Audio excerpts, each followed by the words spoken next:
বন্ধুগণ সবাইকে নমস্কার। আজকে আমি রান্না করব আমার পুকুরে তেলাপিয়া মাছ রান্না করব। রান্না বলতে একটু বুনো বুনো মাখা মাখা করব। সঙ্গে দেব কয়েক টুকরা আলুগুলো একেবারে পাতলা পাতলা করে একেবারে কাটছি যে মাছে আর আলুতে মিশে যায়, এইভাবে রান্না করব। এখন আমি প্রথম মাছগুলো একটু মাখাইয়ে নিই। মাছ মাখানোর জন্য প্রথম দিয়ে দেব স্বাদ মতো লবণ, আর দেব হলুদের গুঁড়া। শক্ত মাছ তো আর পুকুরের মাছ, এই জন্য একটু মরিচের গুঁড়াও দিয়ে দিলাম। এখন আমি চুলা ধরাই দেব।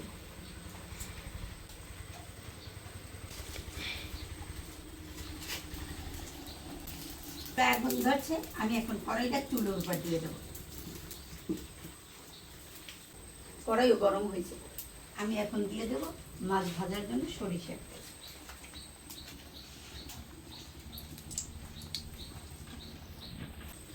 দিয়ে দেবো ওই গরম তেলের ভিতর একটু লবণ, যাতে করে আমার মাছগুলো সুন্দর খেয়ে যায়।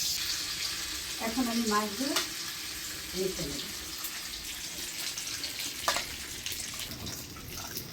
মাছগুলি মাখা হয়ে গেছে, এখন আমি দিয়ে দেবো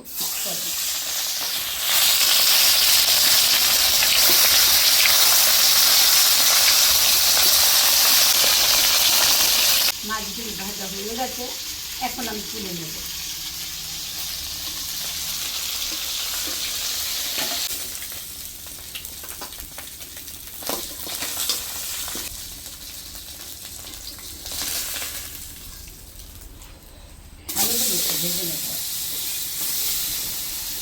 আলুগুলি ভাজার জন্য দেবো একটু হলুদের গুঁড়ো, দেবো একটু লবণ। আলুগুলি ভাজা হয়ে গেছে, এখন আমি তুলে নেব।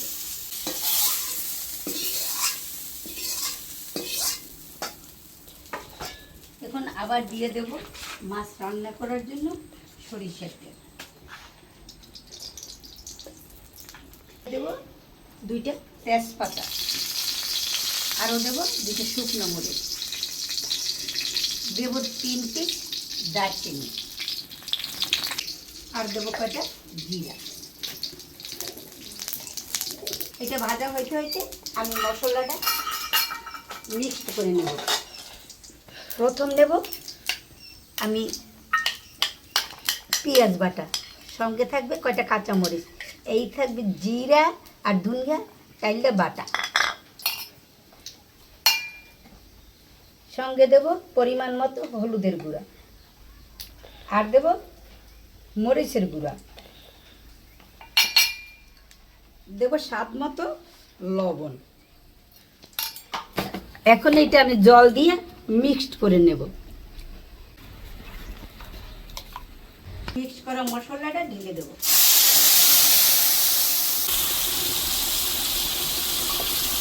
ভালো করে কষানো হলে মাছের স্বাদটা একটু অন্যরকম লাগে। মশলা কষানোর উপর অনেক কিছু নির্ভর করে।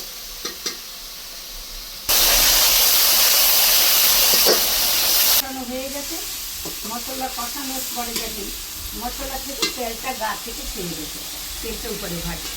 এখন আমি দিয়ে দেব জল।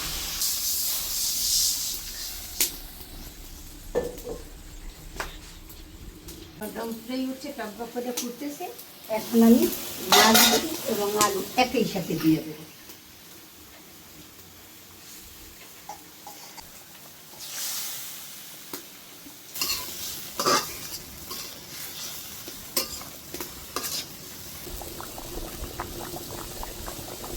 মাছটা টক করে ফুটতে আছে, ডালটাও খুব সুন্দর পাইতে চুলায়।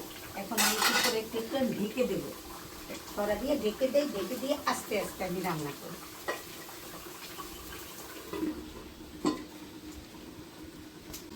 এখন সরাটা তুলে দেখি কত দূর কি হয়েছে।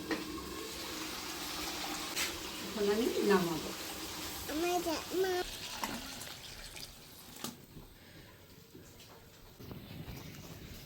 বন্ধুগণ, আগে রান্না করছিলাম তেলাপিয়া মাছ আলু দিয়ে, এখন রান্না করব লাউ। লাউটা তো অন্যভাবে রান্না করবো, একটু পিঁয়াজ টিয়াজ দিয়া মাখাইয়া কইয়া কষাই একটু রান্না করবো, মাছ টাছ কিছু দেবো না, শুধু লাউ রান্না করবো পিঁয়াজ রসুন দিয়ে।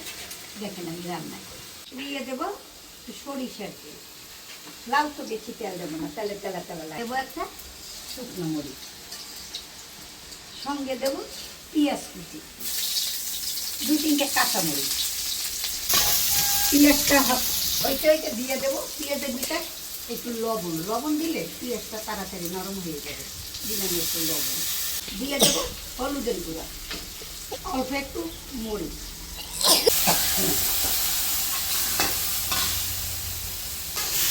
মশলাটা কষাইলাম সুন্দর করে। এখন দিয়ে দেবো কষানো মশলা দিতে লাউ,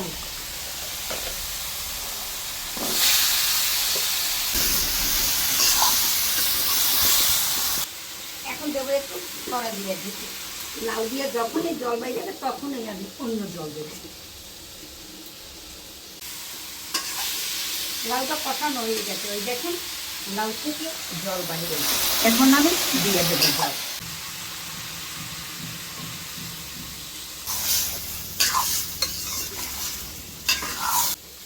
লাউকে ভালো করে জাল দিতে হবে, কারণ ভালো করে জাল না দিলে লাউ ছোট্ট দেবে, গলে যাবে না। তাই লাউটা আমার এখন সুন্দর করে জাল দিতে হবে এবং ঢেকে দিতে হবে। আর আস্তে আস্তে ছড়াটা উঠে কি হয়েছে দেখি, ও লাউটা আমার হয়ে গেছে। এখন একটু দিয়ে দেবো চিনি, দেখে কত সুন্দর, দেখবে মাংসের মতো স্বাদ লাগবে, কত সুন্দর রান্না করছি দেখেন। এরা যদি না দেখেন আবার না খান রান্না করে তো এর মজা বুঝবেন না, এরা আলাদাই একটা মজা। হয়ে গেছে, আমি একটু নামাই দিতে পারি।